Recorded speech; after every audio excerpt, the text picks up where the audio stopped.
Hola a todos. Vamos a hacer un viaje alucinante por la literatura española para ver cómo el arte es en realidad un espejo del alma de cada época.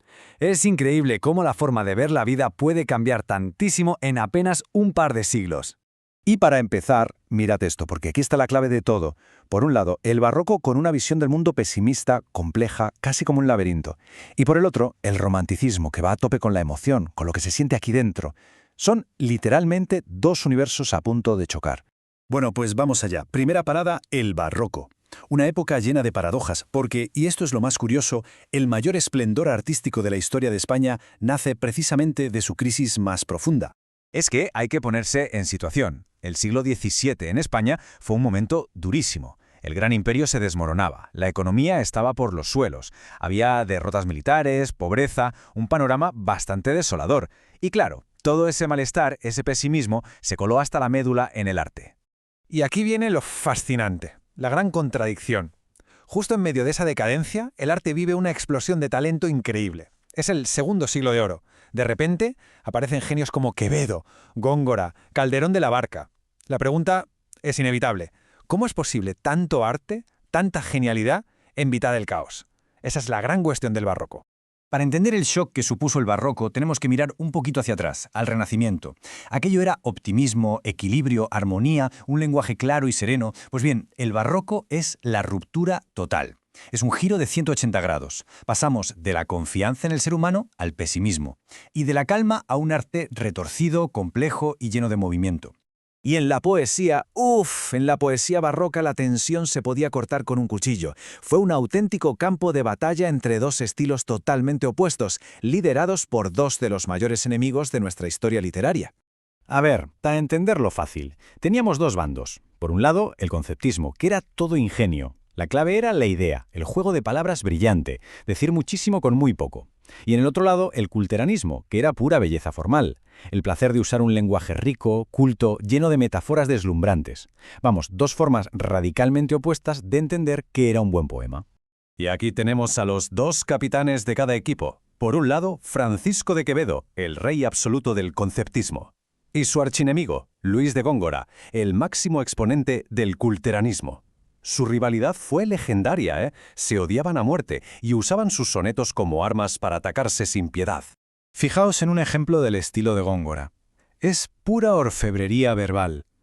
Utiliza metáforas preciosas, cultísimas. El pelo es oro bruñido, la frente es un lilio bello. El mensaje de fondo es el de siempre, el carpe diem, aprovecha la juventud antes de que todo se convierta en tierra, en humo, en polvo, en sombra, en nada. Pero aquí lo importante es el cómo lo dice, la belleza abrumadora del lenguaje. Y ahora el contraste brutal con Quevedo. Esto es otra cosa. Esto es un hachazo, un soneto entero para reírse de una nariz. Es una caricatura salvaje, una exageración bestial detrás de otra. Y sí, todo el mundo da por hecho que este dardo envenenado iba directo para Góngora. Esto es conceptismo en estado puro. Ingenio, mala leche y un golpe de efecto genial.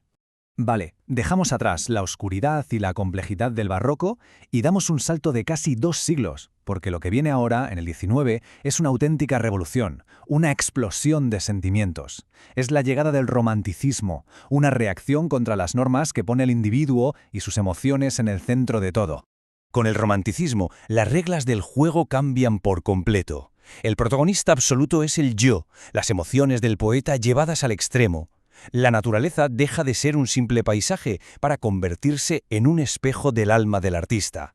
Si está triste, llueve. Si está enfadado, hay tormenta. Y como la realidad de su tiempo no les gusta, se evaden, huyen a mundos exóticos o a épocas pasadas idealizadas como la Edad Media. Pero claro, tanta intensidad, tanto drama, al final agota un poco. Así que en la segunda mitad del siglo, el movimiento evoluciona hacia algo más íntimo, el posromanticismo.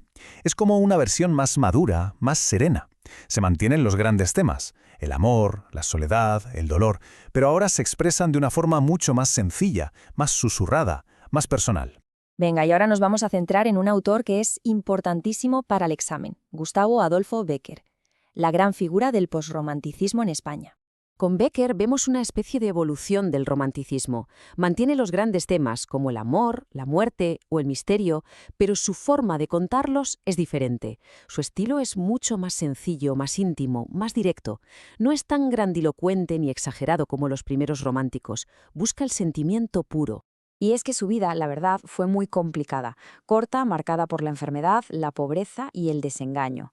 Ese tono melancólico que impregna su obra no es una pose literaria, para nada, es el eco directo de sus propias vivencias.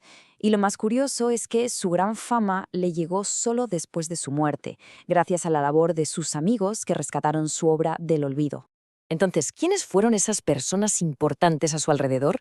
Las que influyeron en su vida y, por supuesto, en su obra. Pues sin ninguna duda, su hermano Valeriano. Fue un apoyo fundamental, su compañero inseparable, el que lo cuidó en sus peores momentos. Y por otro lado, en el plano amoroso, destaca la figura de Julia Espín, una cantante de ópera. Se considera que fue su gran musa, la inspiración real detrás de muchos de sus poemas de amor y desamor. Si comparamos dos de sus leyendas más famosas, como El Monte de las Ánimas y Los Ojos Verdes, enseguida vemos que hay temas que se repiten. La pasión que te lleva a la destrucción, el desafío a lo sobrenatural, que siempre acaba en castigo, y esos finales trágicos tan característicos. Su libro de poemas más famoso, Las Rimas, es básicamente un viaje emocional de principio a fin. Se puede dividir en 4 partes. Empieza hablando sobre la propia poesía, sobre qué es la inspiración. Luego viene el momento feliz, el amor correspondido. Después, claro, llega el desengaño, el dolor del desamor. Y el libro acaba con poemas sobre la soledad y la muerte. Es el ciclo completo de la vida y el amor. Y esta rima es Becker en estado puro. La conoce todo el mundo. Usa imágenes súper sencillas, como unas golondrinas, para explicar algo profundísimo.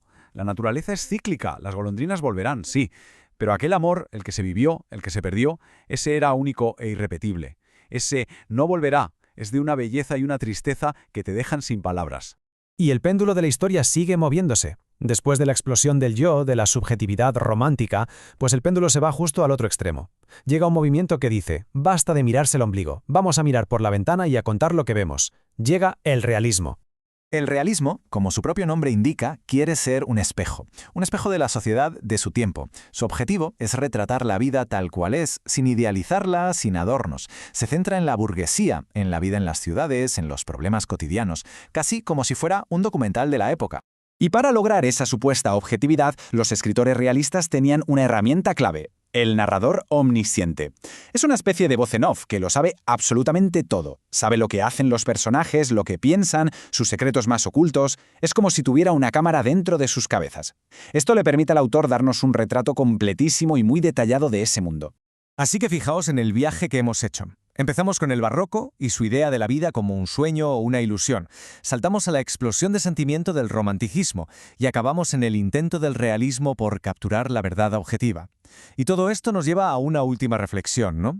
Y hoy, en nuestro tiempo, ¿dónde está el péndulo? ¿Cómo cuenta el arte de ahora la historia que nos toca vivir? Ahí queda la pregunta.